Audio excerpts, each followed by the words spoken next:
Student loans, the bane of our existence.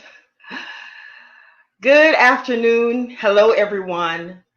I'm Dr. Severin Bryan, and today we're talking about the fun subject of student loans. And if you are like me, you have to deal with this demon, the demon of student loans. And so today I want to just want to go through some basics. We're going to be doing the covering student loans for several sessions. This is only the first in several sessions regarding student loans. And today we just want to cover the basics. And I'm covering the basics because there are many people who don't really understand how student loans work. And for some of us, we understand and we take it for granted that people have the same knowledge that we do. And that's not necessarily true. So I wanted to cover because I was in this position. I did not understand how student loans work, and I did not understand what I was doing when I took out student loans. I did not have to take student loans out in my undergrad because I had scholarships. For my master's, that was paid, my company paid. But for my doctorate is when I had to take student loans, and I had no clue what I was doing. So now that I've learned some things, I want to share that with others because you cannot take for granted that the knowledge you have, everybody has that knowledge. So again, I'm Dr. Severin Bryan, and today we're talking about the wonderful world of student loans. Before I get started in the subject matter, would you please do me a favor and subscribe if you haven't done so already? I would love to have you as part of my family, and that really will help the channel as I continue to grow. Okay? All right, student loans. The first thing you need to understand is what you're doing when you're applying for student loans. You are making a commitment, or you are asking for someone to trust you with money to cover your educational expenses. Now, typically, people go through the government to get student loans, but you have different options. You can do private loans. You can do other special organizations have loans that you can get. You can go through the bank. But today I want to focus just on the process of getting the loans through the government, which is the FAFSA process. And as I continue the series, we're going to be doing maybe 2 or 3 sessions to cover student loans because I want to share my experiences with you. I want to share how I'm paying down my student loans, the things that I did, what I didn't understand when I got my student loans, and what I know now, and how that information, not knowledge, can help you. So today, again, is just the basics of student loans. So the first thing you want to do is you want to create what's called an FSA ID. And that's a federal student aid ID. That ID is going to help you navigate the studentaid.gov website. The studentaid.gov website is where you're going to go in and fill out your application to get the loans. So for getting the FSA ID, you're going to need all your personal information that you can think of, your social security, your date of birth, your address, your email address, those basic information that you would need to fill out any type of application that you're asking for money. Okay, so once you get your FSA ID, that you don't want to lose that ID because that ID is what's going to help you navigate the website. It's going to help you. That's what you're going to need to sign your application, to electronically sign your student loan application. Okay, so the application that you're filling out is called FAFSA, FAFSA, and it's a free application for federal student aid. When you fill that information out, apart from the personal information that you've already put into the system for your social security and all of that, now they're asking you for income, because what they were trying to do is they're trying to see how much of your education can you pay on your own and how much do you need our help with. That's basically what they're looking for.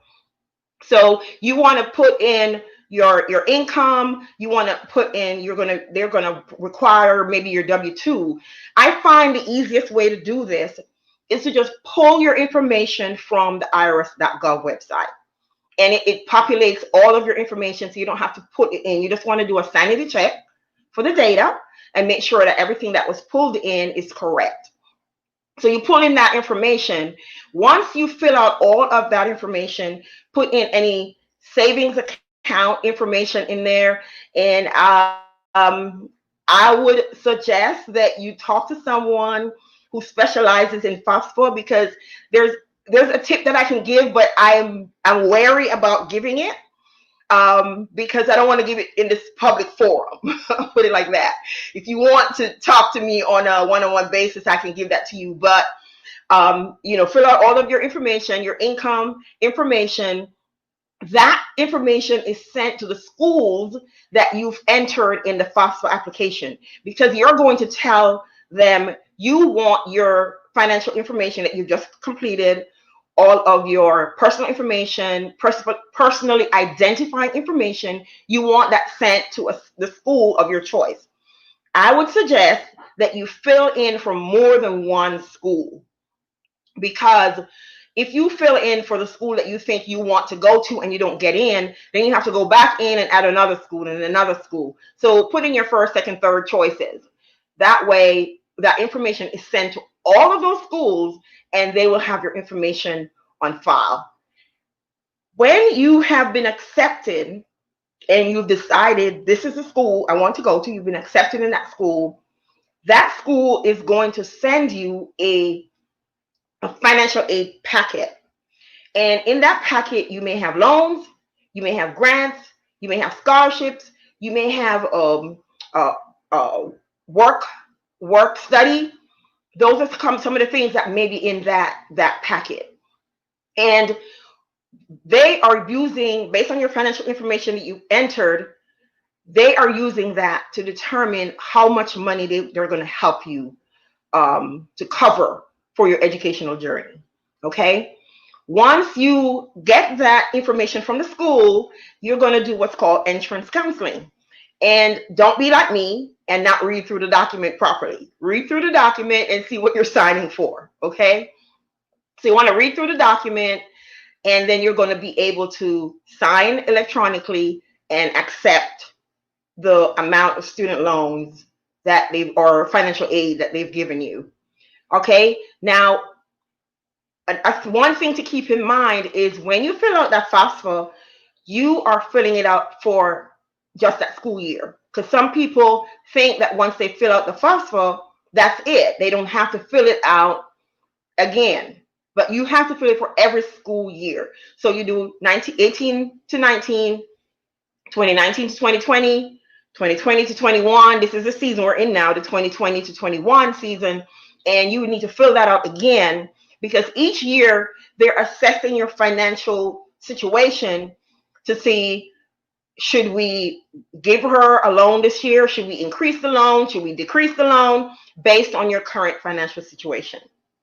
Okay, so another thing that you need to consider is do not take more than you need. Now, those who are listening to me, you can take whatever you want, but my advice to you, based on my experience, is not to take more loan than you need. Okay, I'm going to share my experiences in later sessions. I'm going to cover what that is that you do not want to take more than you need. And I'll just give one tip is, what if your educational journey has to be extended because you change your major? There are people who halfway through a medical degree realize, I don't want to be in this field. Halfway through a law degree, I don't want to be in this field. So now they're extending their education because they have to change, they have to pivot. And so they're going to need more money. So you don't want to take more than what you need up front, because you're just going to be wasting that money when you could apply it if you need to extend your educational journey. That's just one tip I'll share. And again, I'll share more as we progress through the series. Another thing to consider is student loans must be paid back. It doesn't matter if you got the degree or not. There are people who have hundreds of thousands of dollars in student loans that they're paying, and they never completed their degree. They never completed their degree, and they have to pay that back. So we have to be cognizant of the fact that Student loans is a commitment we're making to pay back money that we're taking out, and they don't care if you completed the degree or not, because that's not on them. We borrowed it with the intent to complete a degree, so it must be paid back. So another thing to consider is when you're accepting student loans, if you have the option between subsidized and unsubsidized student loan, you want to, when they send you that packet, if you take all of it that you can in subsidized loans, because subsidized loans, while you're in school, the government is paying the interest on that loan. Unsubsidized, while you're in school, interest is accruing every day. Interest accrues daily on those loans.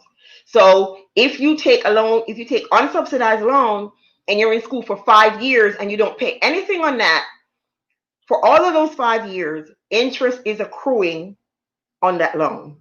And I'll talk again, I'll talk a little bit more about why it's important that you try to focus on the subsidized loan as we go through this program. So again, I just want to run through what I covered.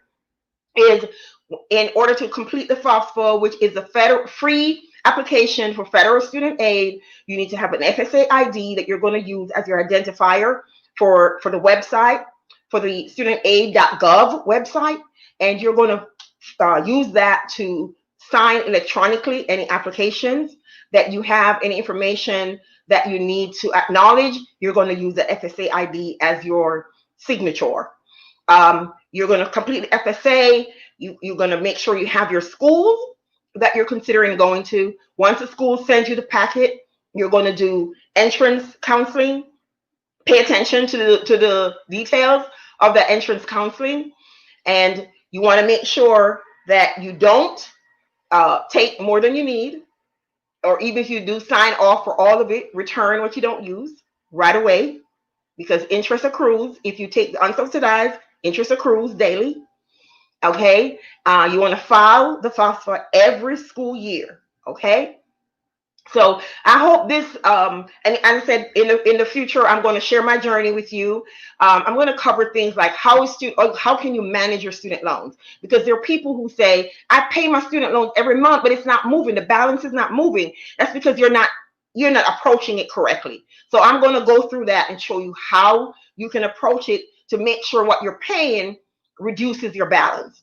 I'm going to talk about interest rates. I'm going to talk about the types of loans. I'm going to talk about billing cycles and so much more as I continue this series. So again, I want to remind you to please subscribe, share, tell somebody else about the series, especially if you know somebody who is in college, somebody's considering going to college. Share with them, share with their parents. And one thing I didn't share before is that the FSA ID, the parent needs an FSA ID and a student needs an FSA ID. And if the only reason a parent would need that, the parent and the student would need that, is if the student is a dependent. If the student is independent, then they don't have to worry about their parents' information being included. If the student is an independent student, they only need their financial information. If the student is a dependent, they need their information and they need their own FSA ID, and the parent need to submit their information, financial information, and they need to create an FSA ID for themselves. Okay, so I hope this has been helpful. And again, this is just the basics, with the understanding that not everybody knows how student loans work. And for some people, this might be, oh, I know all of this, but not everybody does. I certainly did not. So thank you so much again for joining me every afternoon, Sunday afternoon at 4:30 p.m. Eastern time on this channel. Please share, please subscribe, please like, please comment. This is going to help my channel to grow, and I'll be able to share even more information as we progress. Join me next Sunday for a continuation of the student loan discussion. So again, thank you. I'm checking the comments now to see if there are any comments that were put here. I don't see any comments. So if you have comments as you watch this, please send them to me. Post them in the chat, in the comment section of of this broadcast, you can contact me at any of my social media platforms and send your questions to me. There's something that specifically that you'd like me to cover in future student loan discussion, please send that also. And I will gladly cover that in future sessions. Thank you so much and have a wonderful afternoon.